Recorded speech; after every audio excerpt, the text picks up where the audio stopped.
Have you ever sat in your parked car and noticed something strange? The RPM needle starts bouncing, and the engine sounds like it can't decide what it wants to do. It goes vroom, down, vroom, down. And suddenly you're thinking, is my car about to stall? Am I looking at a huge repair bill? Should I even keep driving this? Here's the good news. In most cases, this problem has a simple cause. And if you catch it early, you can fix it before it becomes expensive. In this video, I'm going to walk you through the most common reasons your engine revs up and down at idle while parked. I'll explain what's happening, why it happens, what can go wrong if you ignore it, and most importantly, how to fix it. And don't worry, I'll keep it simple, practical, and beginner-friendly. Let's jump right in. What RPM fluctuation at idle really mean? Before we dive into the causes, let's quickly understand what's happening under the hood. Every car has something called idle speed. That's the RPM your engine sits at when you're not pressing the gas. Most cars idle between 600 and 900 RPM. Your engine computer works constantly to keep that idle smooth. So when your RPM jumps up and down on its own, it's a sign that the computer is trying to correct a problem. But something keeps interfering. Don't worry, this is very common, and most of the time it's something you can fix. Now, let's go through the top causes, starting with the most common and easiest fixes. Cause number 1, dirty throttle body. Most common cause. If your RPM keeps bouncing while your car sits in park, there's a good chance you're dealing with the most common cause, a dirty throttle body. Your throttle body controls how much air enters the engine. Even at idle, your engine needs a steady airflow to stay smooth. But over time, carbon buildup sticks to the inside. That buildup blocks air, so the RPM drops. Then the computer tries to correct it by adding more air and fuel, so the RPM jumps back up. That's why the needle keeps moving up and down. You'll usually notice a rough idle, shaking, or even stalling at red lights. Now here's the important part. If you ignore this, the problem can lead to misfires, worse fuel economy, and extra stress on engine mounts. A DIY throttle body cleaning usually costs $10 to $20. A shop cleaning can run $80 to $200. If you wait too long and the throttle body fails, replacement can cost $250 to $900. Now, the fix can be straightforward, but I want to be honest. This is not always a super simple DIY job if you're brand new. First, you need to find the throttle body. On some cars, you also need to remove it carefully so you don't damage anything. But once you have access to it, the cleaning part is actually easy. Use CRC throttle body and air intake cleaner. Grab a microfiber cloth and slowly wipe away the carbon buildup. And once you've handled this, let's move to the next big cause that can make idle RPM surge. Cause number 2, vacuum leak. Sneaky and very common. If cleaning the throttle body didn't stop your RPM from bouncing, the next thing to check is a vacuum leak. And this one is sneaky. Your engine pulls air in through specific hoses and seals. But when a hose cracks, a clamp loosens, or a gasket leaks, extra air slips in. The problem is that this air doesn't get measured by the sensor, so your engine computer gets confused. It adds fuel, pulls fuel back, and keeps correcting itself. That back and forth is what causes the RPM to surge up and down. Now here's why you don't want to ignore this. A simple vacuum leak can turn into misfires, overheating, and even catalytic converter damage. And if the catalytic converter fails, you could face a repair bill of $900 to $2,500. Now for the fix, start simple. Check the intake tube for cracks, look for disconnected vacuum hoses, and make sure every hose is secured tightly with the hose clips. If you want to go deeper, the best method is a smoke test. A smoke test pushes harmless smoke into the intake system while the engine is off. If there's a leak, the smoke will escape from the exact spot, which makes it much easier to find small cracks or bad gaskets. You can pay a shop to do this, or use a DIY smoke tester if you're experienced. And if you don't have access to smoke testing, you can also carefully spray carb cleaner around suspected areas while the engine idles. If the RPM changes, you likely found the leak.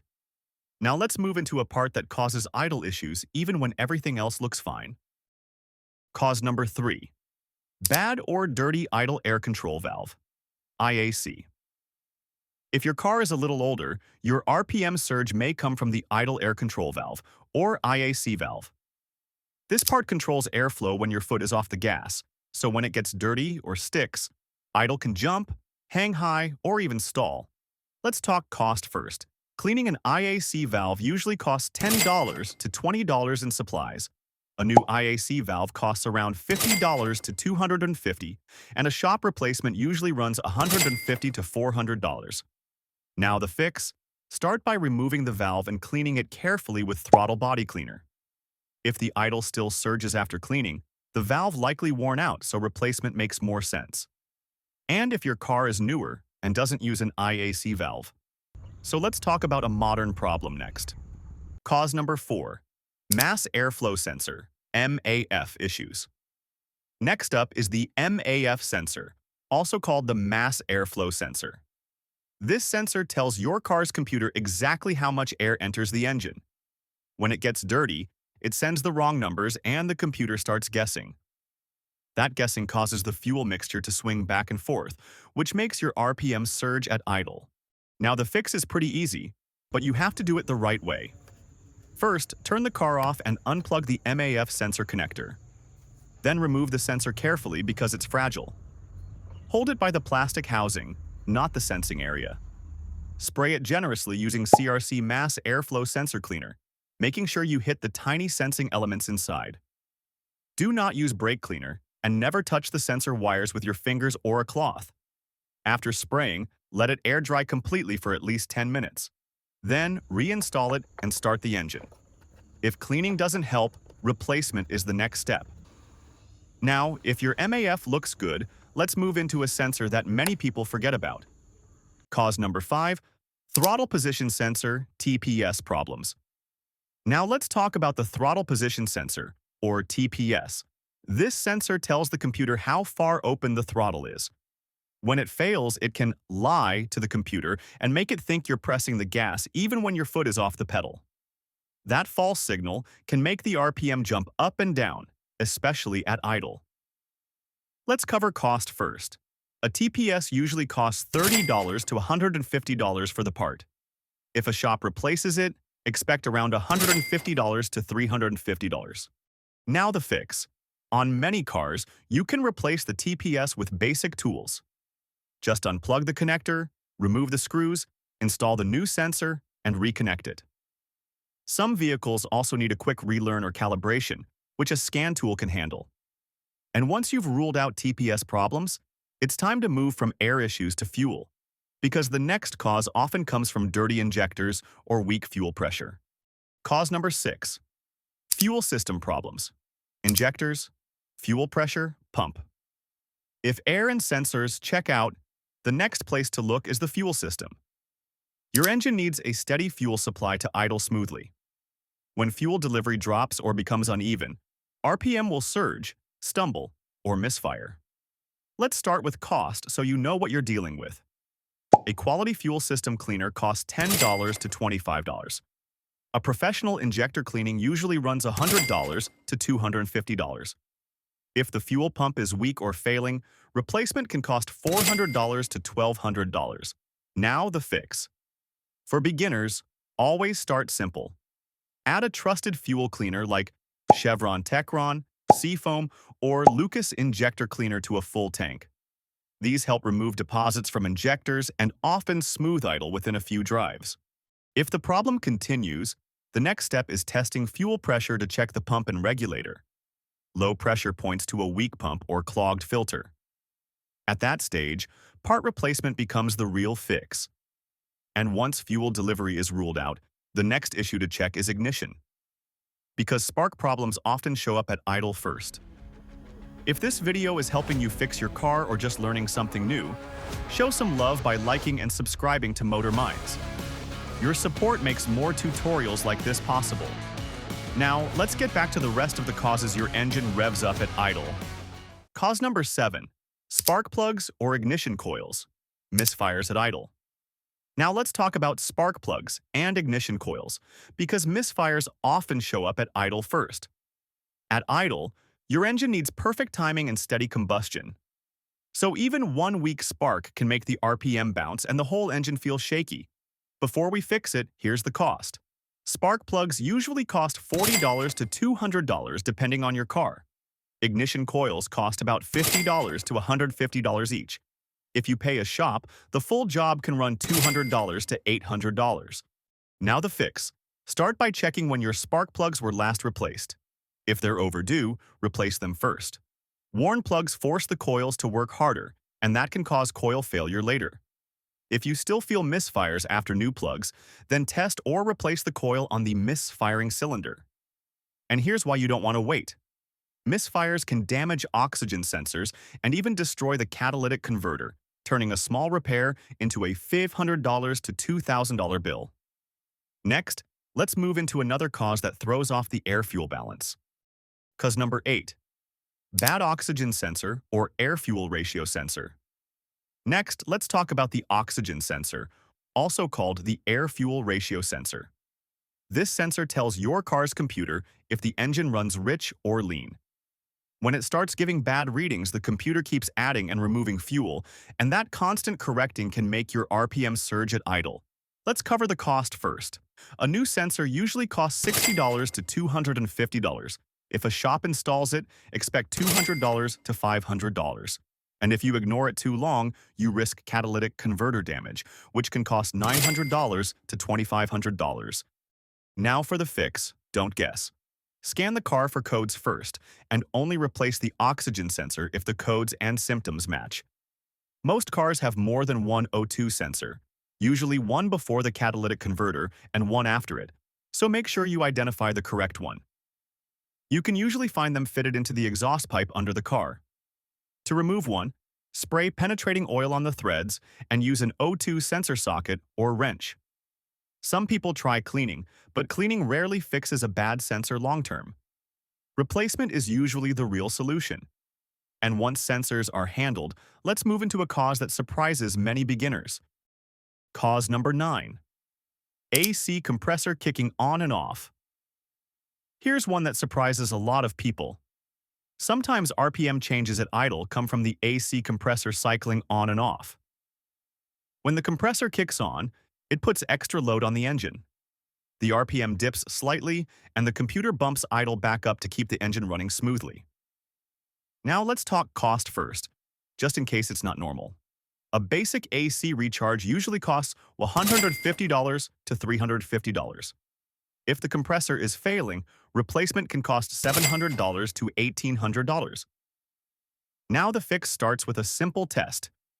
Turn the AC off completely and watch the RPM. If the RPM stays stable with the AC off and only moves about 50 to 150 RPM with it on, that's usually normal. But if RPM jumps 300 to 800, the engine shakes. Or you hear constant clicking, you likely have low refrigerant or a failing compressor clutch. And if your RPM surging happens even with the AC off, the next thing to check is your charging system, the battery and alternator. Cause number 10. Low battery or alternator problems. If your RPM surges and you also notice dim headlights or a battery light, your issue may come from the charging system. A weak alternator can't supply steady power, and when voltage drops, the engine computer struggles to control idle smoothly. Let's talk cost first. A new battery usually costs $120 to $250. An alternator replacement typically runs $300 to $900, depending on the car. Now the fix is simple, don't guess. Test the battery and alternator. Most auto parts stores will test them for free in the parking lot. If the battery tests weak, replace it first. If the alternator fails the test, replace it quickly, because once it dies completely, your car can stall and leave you stranded. And once you know your power system is healthy, we can move into the deeper issues, like the EGR valve, which can mess with idle in a way most people don't expect. Cause number 11. EGR valve stuck open, especially on older cars. If you drive an older car, a stuck EGR valve can cause RPM surging at idle. The EGR system pushes a small amount of exhaust back into the engine, but it should not do that at idle. When the valve sticks open, it disrupts combustion and makes the engine stumble, surge, or stall. Let's talk cost first. Cleaning an EGR valve usually costs about $20 in supplies. Replacing it can cost $150 to $500 depending on the vehicle. Now the fix. Remove the valve and check for heavy carbon buildup. Many times, a careful cleaning restores normal idle. But if the valve is stuck mechanically or the electronics fail, replacement becomes the real solution. And once the EGR checks out, let's move into one of the most overlooked reasons RPM surges after repairs, the idle relearn process. Cause number 12. Engine computer relearn needed after battery disconnect. Here's a super common one. People miss. Your car may simply need an idle relearn. If you recently disconnected the battery, cleaned the throttle body, or replaced sensors, the computer can lose its learned idle settings. That can make RPM bounce for a while even though nothing is broken. Let's talk cost first. If your car relearns on its own, it's free. If it needs a shop reset or scan tool relearn, expect around $80 to $150. Now the fix. Start the car and let it idle for about 10 minutes with all accessories off. Then drive normally for a few days with mixed city and highway driving. Many cars will smooth out on their own. And now that we've covered the main causes, let's wrap everything up with a simple step-by-step plan you can follow in the right order. Step-by-step checklist. Beginner-friendly plan. So what should you do first if your RPM keeps bouncing at idle? Don't panic. Most of the time, you can narrow this down with a simple step-by-step plan, even if you're a total beginner. Step 1. Start with the easiest air checks. Pop the hood and inspect the air filter. Look for cracks in the intake tube and make sure all clips are tight. These small issues can cause big idle problems. Step 2. Next, clean the throttle body. This is cheap, beginner-friendly, and it fixes the problem more often than people expect. Step 3. After that, move to the MAF sensor. Use the correct MAF cleaner spray because the wrong product can ruin the sensor instantly. Step 4. Then, if your car has high mileage, add a quality fuel injector cleaner to a full tank. Dirty injectors can cause surging that feels exactly like an air problem. Step 5. Now here's the big one. Scan for codes. Even if the check engine light isn't on, your car can still store trouble codes. Tools like Blue Driver, FEXD, or entry-level Autel scanners make this step way easier. And if the problem still won't go away after all that, you're likely looking at deeper testing like vacuum leak checks, fuel pressure tests, or ignition diagnosis. And that's the point where a good shop can save you a lot of time. Final thoughts. Reassurance plus practical advice. Alright, so here's the big takeaway. When your RPM bounces up and down at idle, it almost always comes down to one of three things: an airflow problem, a fuel delivery problem, or a sensor and ignition issue. And the most important part is this: the sooner you deal with it, the cheaper it stays. If you ignore RPM surging for too long, you can end up with stalling, terrible fuel economy, and in the worst cases, catalytic converter damage. And that's where repairs get seriously expensive. But if you catch the problem early, most fixes are simple. A lot of them cost less than a tank of gas, and many can be done at home with basic tools. And that's it for today's video. If your engine revs up and down at idle, now you know exactly what causes it, what can happen if you ignore it, and how to fix it the smart way. If this video helped you, make sure you hit the like button because it really helps the channel. And drop a comment below and tell me, what car do you drive, and what RPM problems are you seeing? Also, don't forget to subscribe to Motor Minds for more simple, practical car tips that actually save you money. And if you want more helpful videos right now, go ahead and watch the next one on your screen. I've got a lot more easy DIY advice coming your way. Thanks for watching, and I'll see you in the next Motor Minds video.